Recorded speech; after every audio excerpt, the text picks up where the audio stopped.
হাসপাতালে বাড়ছে রোগীদের ভিড়। অন্তঃসত্ত্বাদের চিকিৎসা ও আউটডোর পরিষেবার সুবিধার জন্য তারকেশ্বর গ্রামীণ হাসপাতালই ভরসা। এই হাসপাতালে বর্তমানে ভালো চিকিৎসা পাচ্ছেন বলে জানাচ্ছেন রোগীর আত্মীয়রা। তারকেশ্বর বৈদ্যপুরের গ্রামীণ হাসপাতালে আমরা রয়েছি, আর এই গ্রামীণ হাসপাতালের যে চিকিৎসা পরিষেবা, সেই চিকিৎসা পরিষেবা নিয়ে আমরা কিছু সাধারণ মানুষ যারা চিকিৎসা নিতে এই হাসপাতালে আসেন, যারা রুগীর পরিবারের লোকেরা রয়েছেন বা যারা রুগী, তারা কিন্তু তাদের সঙ্গে আমরা একটুখানি এই বিষয়টা নিয়ে আলোচনা করব। ভালো, পেটের যন্ত্রণা, বুকের যন্ত্রণার জন্য ভর্তি হয়েছি। ডাক্তারবাবুরা খুবই ভালো, খুবই দেখে, খুবই ভালো। প্রথম থেকেই আপনার চিকিৎসা চলছে কেন? হ্যাঁ, মাঝে একবার দেখেছিলাম, খুবই ভালো দেখেছিল, আপনারা খুবই ভালো দেখেছেন। তো এর জন্য আমরা খুবই আনন্দ যে আমাদের সব ফ্রিতে এইগুলো পাচ্ছি। হ্যাঁ, এবং 4 দিন যাবৎ ভর্তি আছে, 4 দিনই আমরা ফ্রিতে সব কিছু সুযোগ পেয়েছি। আজকে ডেলিভারি হবার দিন আছে, ভেতরে নিয়ে গেছে অতীতে, সেখানেও আমরা অপেক্ষা করছি। বাচ্চাও আবার টাইম হয়ে গেছে বললো, ডাক্তারবাবু চেক আপে রয়েছে, এখনও দেখছে। এই হাসপাতালে সপ্তাহে 3 দিন সিজার ও দাঁতের সার্জারি ছাড়া তেমন কোনো চিকিৎসা হয় না বলে জানাচ্ছেন হাসপাতালের বিএমওএইচ।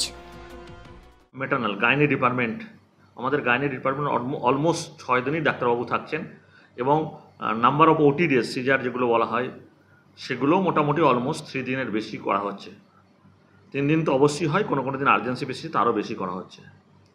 1 নম্বর। 2 নম্বর হচ্ছেন আমাদের এমার্জেন্সিতে পেশেন্ট ফ্লো অনেক বেশি। আর আমাদের ডেন্টাল, আমরা যেটা ডেন্টাল ব্যাপারটাকে বলতে চাই, ডেন্টালে কিন্তু আমাদের খুব ভালো পরিষেবা দেওয়া হচ্ছে। এটা অনেকেই জানে না, তারকেশ্বর হসপিটালে একটা ডেন্টাল ডিপার্টমেন্ট এবং খুব ভালো, যেখানে ছোটোখাটো সার্জারি হচ্ছে, সেগুলোও কিন্তু খুব পরিষ্কার পরিচ্ছন্নভাবে ভালোভাবে দেওয়া হচ্ছে। পুরনো বিল্ডিং, যেটা মেন প্রবলেম, এটা হচ্ছে পুরনো বিল্ডিং, অনেক দিন আগেকার বিল্ডিং। এই বিল্ডিংয়েরই আমরা ইনডোরটাকে পরিষ্কার পরিচ্ছন্ন করতে পারি, কিন্তু আউটডোরের বেশ কিছু পরিকাঠামোর দরকার আছে। তারকেশ্বর গ্রামীণ হাসপাতাল, এই হাসপাতালে ইউএসজি বন্ধ হয়ে গেছে প্রায় 1 বছর। ইউএসজি বাইরে থেকে করাতে হয় অন্তঃসত্ত্বাদের। বাইরে থেকে ইউএসজি করাতে খরচ হয় 700 থেকে 800 টাকা।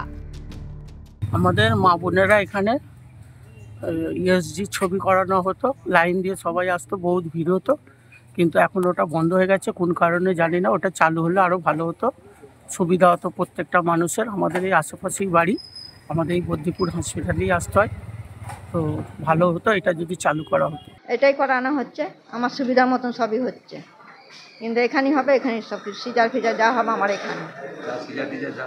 এখানেই করাবো। মানে এই যে চিকিৎসা দেওয়া হচ্ছে, সেই চিকিৎসাটা আপনারা কতটা খুশি?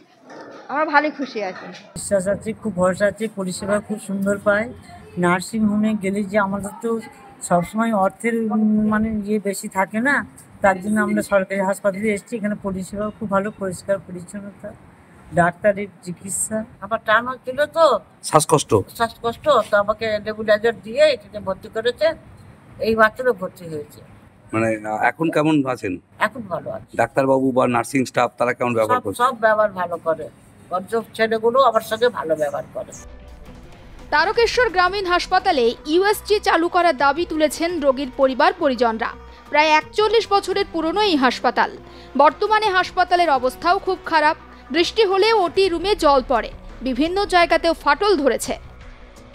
বৃষ্টি পড়লে নাকি জল পড়ে ওটি রুমে, এমনটাই বিউমেদ সাহেব তিনিও বলছেন। আমরা কিন্তু অপেক্ষায় রইলাম যে কতদিনে রাজ্য সরকারের অনুদানে ফের এই তারকেশ্বরের মতো একটা গুরুত্বপূর্ণ গ্রামীণ হাসপাতাল আবার তারা স্বমহিমায় ফিরে আসতে পারে। তারকেশ্বর থেকে অনুপ চট্টোপাধ্যায়, আর প্লাস নিউজ।